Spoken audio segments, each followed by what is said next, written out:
Hi, Sean McCracken, news editor for Hotel News Now, here with Jesper Palmqvist of STR, the senior director of Asia Pacific, if I'm correct there, Jesper. Yeah, and I love the intonation on senior. Obviously, it's how important titles are. No, but yes, that is absolutely correct. I think you're Yes. very, very important, Jesper, and I'm so glad to be talking to you, especially you staying up late to talk to me. I truly appreciate the sacrifice you're making.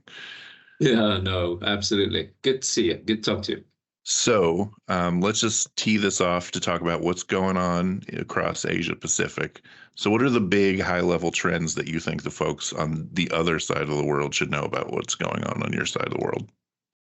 Yeah, it's a big topic, and I think I always come around to the fact that Asia Pacific, not one country, right? It's many. It's both at mid and micro level. So many different stories.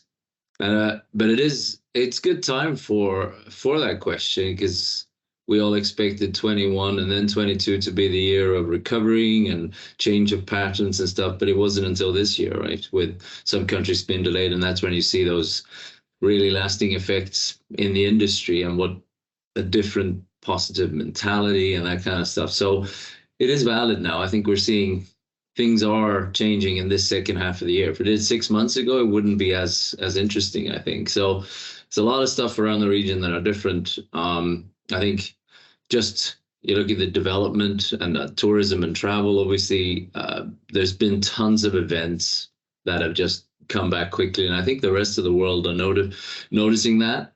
We see and feel bigger presence of, if we bundle the Western, if we bundle APAC first, we call them the Westerners, right? So everyone from out of APAC is definitely coming more to the region now again. Not just say from an investor side, but just in terms of everything, like in tourism and in interest and leadership. And that's obviously not just in our industry, it's across everything from finance and other real estate, etc. So I think there's a bigger interest and come back and seeing that this is a market that can reboot well, and has that potential and the great opportunity. Everyone was keen on Asia and the Pacific for a long time. So it's interesting to see what stays the same now versus what doesn't. And I'm curious always around what we had some small micro changes that we saw before the pandemic. How many of those are actually happening? For instance, say the Indian as a source market, as a growth market, as an economy, and that's definitely taken off big time. India was starting to become a big topic. And so I think many are talking about India. It just go back 5 years. People weren't really looking that much as a foreign FDIs and like building brands and that kind of stuff. But I think that's something that is happening more before we spend a bit of time on China, which is a topic in itself. Yeah, I was going to say that's the $1 million question, or the, I guess, $1 billion question here for this conversation is what is going on in China, and when do we get to a point where things start to maybe normalize a little bit there? Yeah, it's an interesting thing on the normalizing, right? Because you can ask, and I have asked, and I'm in China next week, traveling around. And there'll be a number of trips as I just renewed my great extended visa. So I'm happy I can fly in and out much easier now. If you ask people up there, it's definitely domestically in terms of, it's such a different story what you read in Western media. And the economy is in free fall if you read other media, right? And our industry and others are absolutely, it's all failing. But this summer was just a tremendous summer in travel, and also in investment and kind of hedging and keep growing. And people were everywhere. And we just come out of the Golden Week as well, which was a very large travel week, 8-day holiday together with the mooncakes and the Moon Festival. So it was big. So I think if you ask someone in China, they're going to say like, well, it's back. It's back. And well beyond in some cases. I mean, they have more flight capacity now domestically than they had before the pandemic. And they have more trains than ever, right? And more sites and better infrastructure. So it's kind of like, I don't understand the question. But of course, anyone who is keen on seeing cross border travel, and if you ask people in Hong Kong, it's a different story. If you ask it in Macau, it's booming, but in Hong Kong, it's not quite there. And it's that slow effect on some of those markets that I suppose no one really expected. That it takes a bit longer than we all thought, because it opened so much later as well. Yeah, the interesting thing about China from a Westerner's perspective is I remember early on in the pandemic recovery, we were all looking at China as like, well, they're 6 months ahead of us in this recovery. Let's use them as a marker. And now it feels like that's kind of flipped, like they're like a bit behind us in the recovery. So I do wonder how accurate that perception is now, because I think over here we saw, for a while we had this huge boom in American domestic travel, and now all the hoteliers this last summer are like, well, this is so much softer because everybody's going to Europe now. Is it kind of the same thing with China? Are we seeing the domestic travel boom, and then we can see that outbound traveler again in the not the medium term, maybe? Yeah, and it's kind of twofold. The first part is twofold, to your point. As they came back so quickly on that domestic scene before they then shut it down very severely, they had that period where they were the only ones open and running while the rest was. So they was completely flip-flopped throughout this time period. Mm-hmm. But when they open and when they do it, like in Q1 this year, it was, I suppose in many other countries, but it was just the tremendous speed, and at that scale, it just supercharges everything. So they come back very quickly on that domestic travel. It was a tier 1 city, so your Shanghai, Beijing, Guangzhou, and Shenzhen, the big ones that naturally would be slower. These are 20 million people cities, so that would take a little bit longer up until May and the second big holiday. But again, the travel was so big because they got all the logistics going around the country. So that recovered well, and they've been doing really strongly, and that feeds into the other markets. I suppose the difference there to say in the US, where you had the leisure destinations and that, which China also had. Here, the difference was the provincial capitals, the engines of each of the provinces. They came back really strongly too. So say in Chongqing, the Detroit, if you will, of China, with the auto manufacturers, that kind of stuff, those big cities had to come back, and they did for the midweek and all the leisure markets.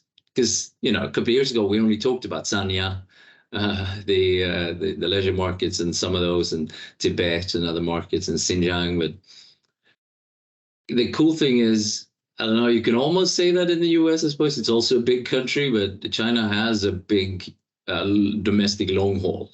Yeah, which just makes things stand out, because it's not just the 1-2 hour, it's 5-hour flights to get somewhere.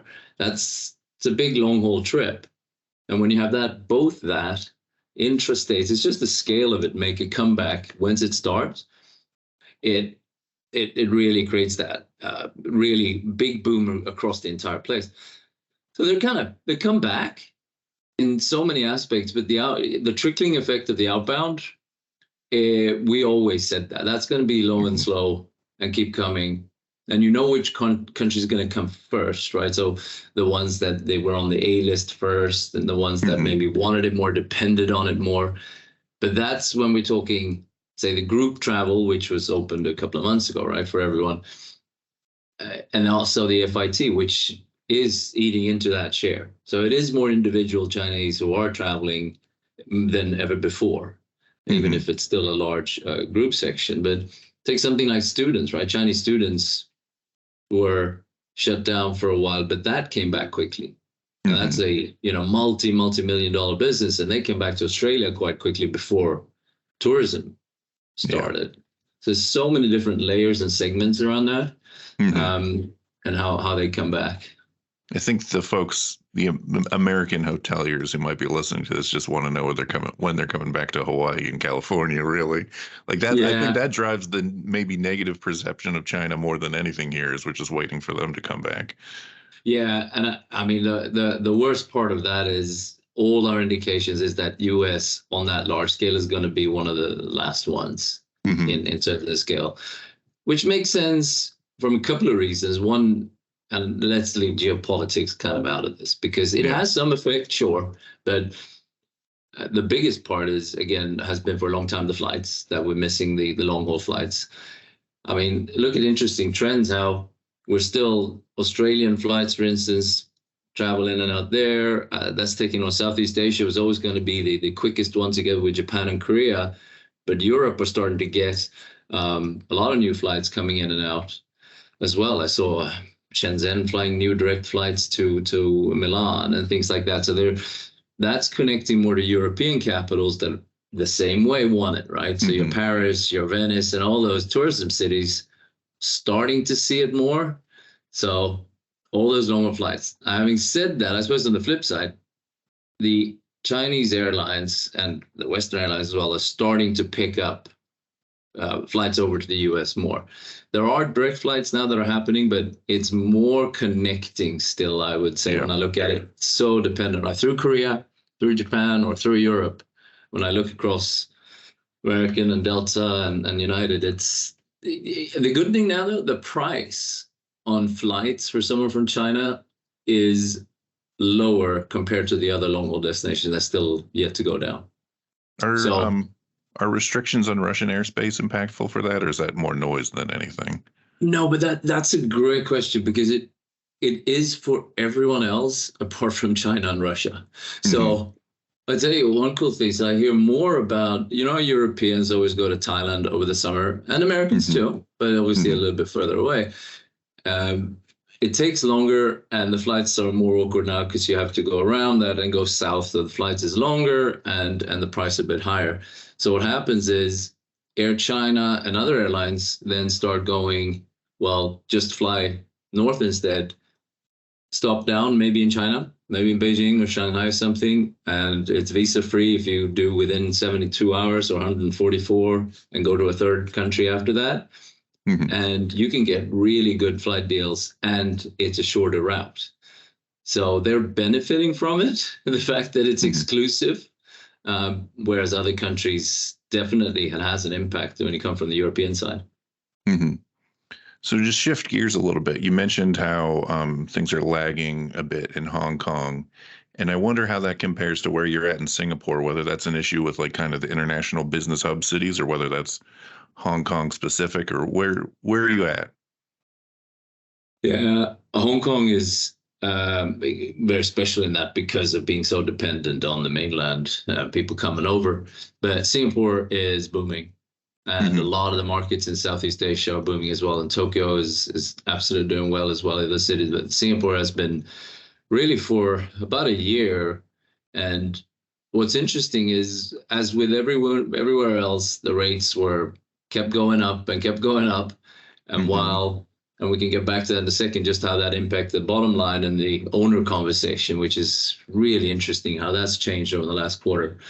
But as that kind of comes in, behind all that rate and all the events and the Taylor Swift, etc., the occupants, you think you were so dependent on the Chinese air corridor to Singapore is the most recovered one out of all outbound. We're 85% of those flight seat capacity back.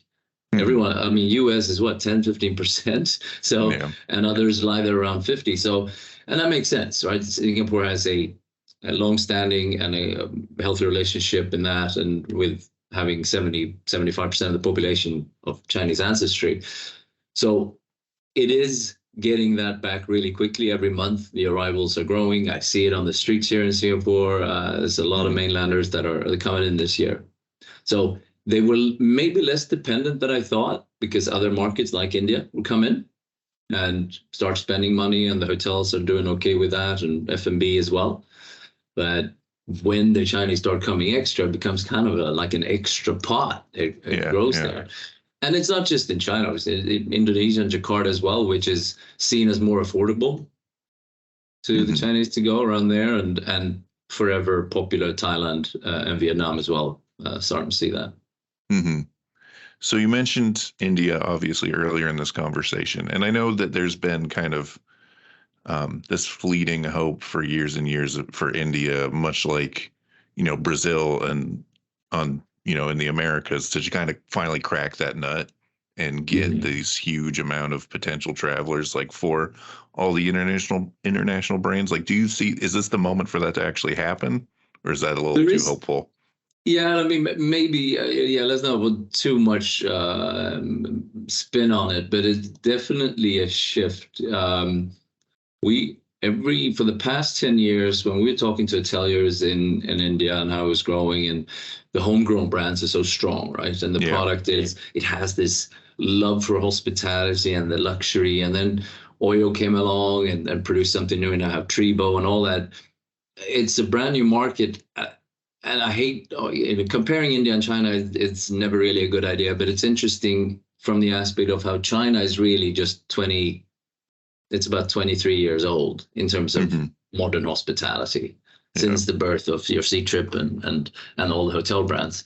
And India, which has such old and legacy brands in a good way, but it's been rejuvenized in the last 10 years, and what's happening in new brands and the need because of the growing middle class. So when you have a 1.3 billion population and that new middle class that wants to travel and experience things across that great country, but also abroad, of course it gains attention, not just from them, but I think it's all from an investment perspective. With Japan always going to be interesting. That's one of the countries where we've seen the most deals, I suppose, this year, when we're waiting on more deals. When you have your GIC or Blackstone, etc., that have gone in and bought more in Japan, and that changes how the Japanese do hotel management and operating hotels. Obviously, we've seen Brookfield and others going into India. It'd be interesting to see. I think we are at the cusp of some kind of change in there, because for the longest time we didn't see rate moving much in India, and we've definitely seen that. Yeah. Right. So it commands, which makes sense. It commands a higher value. It's better products and more mature market. And I mean, India, you mentioned the BRICS. I mean, they took G20 from Indonesia. It's a lot of publicity as well around it. People are opening their eyes to the new Indian tourism in a way as well, right? All right, so I'll ask about another big Asian country. What's going on in Japan right now? Is it back to normal? Is it closer to normal? Yeah, throughout the pandemic, we talked a lot about the kind of the bifurcated setup of how you have the big three popular destinations, your Tokyo, Osaka, and Kyoto, that obviously didn't have the Chinese tour groups or the Koreans or the Asians or anyone, while the second tier and the other regional markets did well because they were never dependent on international tourism. Yeah. So I still come back to this. What I feel like it was 18 months ago or something when there was a survey going out to the Japanese population, right? Where should we reopen? And a lot of people, like 65%, said no, don't reopen. We're good as we are, right? Yeah. Which it's telling what happens to the pandemic, but this is not 1603 or whenever they shut down 400 years ago. So when they reopened, you start seeing all these flights come in, and obviously it works really well. It is from a occupancy and kind of filling up hotels, it's very close in many markets, like tiny percentage missing, and that's on the backdrop of adding a lot of new hotels because they are building, and it was at the peak cycle of delivery for Asia Pacific. Right now we're in peak of delivery kind of in 23, 24. So, and then add to that how just the rates have been going. The trick there is everywhere else is how that the productivity and the cost has increased as well. But what we're seeing so far, that the growth of the cost, which I think is similar to the US, how the growth of the cost subsided a bit. And even if it's growing, it was growing slower than the revenue cost, right? And I was waiting for that and hoping that would happen for Japanese and other Asian operators and owners. And it seems to be going that way so far. So Japan is... Yeah, they got some deals back. Everyone's interested because it's such a good market to buy and own hotels in, for sure. Everyone wants to get in there. So I'm just curious, as somebody who keeps an eye on the entire region, do you think that there's anything, maybe a smaller trend or just a storyline that you're picking up right now that might be a little bit overlooked that you think is really interesting? Oof. Yeah, the nugget. Yeah. Well, I mean, the short answer is no. It's the same as it was before in terms of if you want to get in on like your Japan, your Singapore, your Australia, is kind of those interesting markets for a good return for an established investor or something to do it. But if Vietnam was for a long time had that bullet, and Vietnam got a lot of attention, a lot of new hotels, and gone through a tough period, and finally now in the last quarter have started to come back strong. But it was also a lot of political challenges in the country as well, and cleaning up in the infrastructure of that. But so pockets, I mean, there are still, I mean, Thailand will always remain popular, but if I look around certain markets and stuff, it's, you know, if you ask someone from, say, Indonesia, and they was like, oh yeah, there are 5 markets outside Bali that have tremendous potential. But then you better be prepared and ready to know how to invest and operate in Indonesia, which is, you know, maybe not for everyone. So, and the Philippines is starting to move as well, and starting to see new product in markets like Cebu, which, you know, popular for diving and everything, that for a long time didn't have a lot of new products, but they've started to see that now as well more. And I think that's another trend that I was looking at from a year ago now, is that it's not just the traditional hotel owners or the family money and all that, but you're also seeing people who only traditionally invested in other asset classes. They're starting to go, like, okay, let's divert a bit and go into the hotel space. So we got some new investors and owners that contribute to funds, etc., and go in and invest in hotels. And I think they naturally will look at those markets that we talked about already, rather than going, hey, how about a third-tier Myanmar market or something, right? Probably not ready for that level of volatility. No. All right. Well, any last words in this conversation, Jesper? Anything we've overlooked? Well, one thing I thought about, we mentioned that earlier on the P&L, one of the interesting conversations with the owners is back to that point on, if there was such a big change on how you manage the balance sheet, and it was always this like, hey, increase your productivity, even before the pandemic, right? And from, I suppose, governments and owners, this was such an enforced productivity improvement that happened. So we now run, what, 60% of staff, and it somehow works. Now, separate to that is, of course, what does that mean to staffing and health of staffing, and like how that actually holds up in the long term. But from a pure financial standpoint, of course, when now GOP margins are back and we're seeing GOP per available room and all that is growing over historic levels, then when cost is managed so well, clearly the owners are going, okay. So I think a lot of the budgeting conversations for 24 and 25 is, okay, we're not just expecting this kind of growth. There's a different, I think the gap, just like we always talk about the gap between the buyer and seller, the gap between that expectation and the delivery is a little bit bigger, is what I'm hearing more and more. That is interesting. And I mean, obviously, you are correct. GOP and burnout are 2 different things, as is GOP and like customer service scores, right? Like you can cut down to the bones and make a lot of money, but nobody's going to be happy other than you. No, and that's the thing, right? But you got at the same time, we got so many new hotels, a lot of new products that are opening right now. So some markets will, of course, be impacted by that, but it means that, you know, to fill them up with staff is really hard, and you want to give them the best experience. But at the same time, these are, well, very often brand new products, so they will offer something attractive inherently. So I think they kind of get away with that in a way. You know what I mean?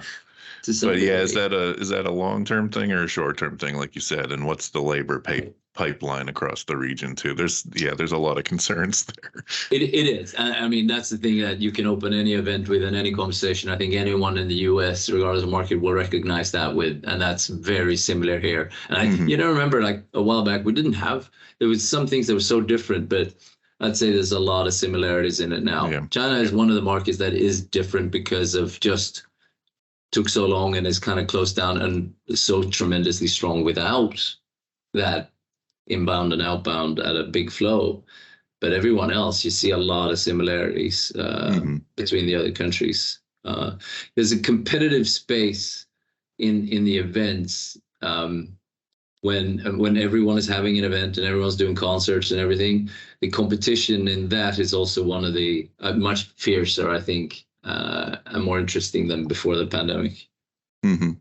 Well, Jesper, this has been a wonderful conversation, and I feel significantly more informed than I was a half an hour ago. So I thank you for that. That's just insane, and you know everything. So I don't know how that works. I do not. That's verifiably untrue. All right. Well, I really appreciate it, and thanks for the time. Thank you, Sean.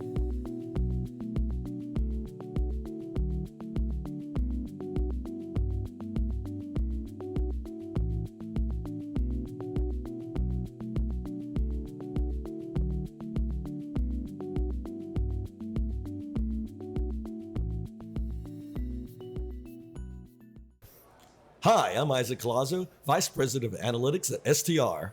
Hi, and I'm Jan Freitag, National Director for Hospitality Analytics for the CoStar Group. Tune in to our new show, Tell Me More, a hospitality data podcast. It's a podcast on the global hotel industry, its current trends, what we're thinking about, and where the industry's going. And we like to have fun with the data too. Find us on hotelnewsnow.com or wherever you listen to podcasts. Subscribe today. Thank you for listening to the Hotel News Now podcast. This episode was recorded on October 9th, 2023, and edited by Sean McCracken. Go to hotelnewsnow.com for industry news every day.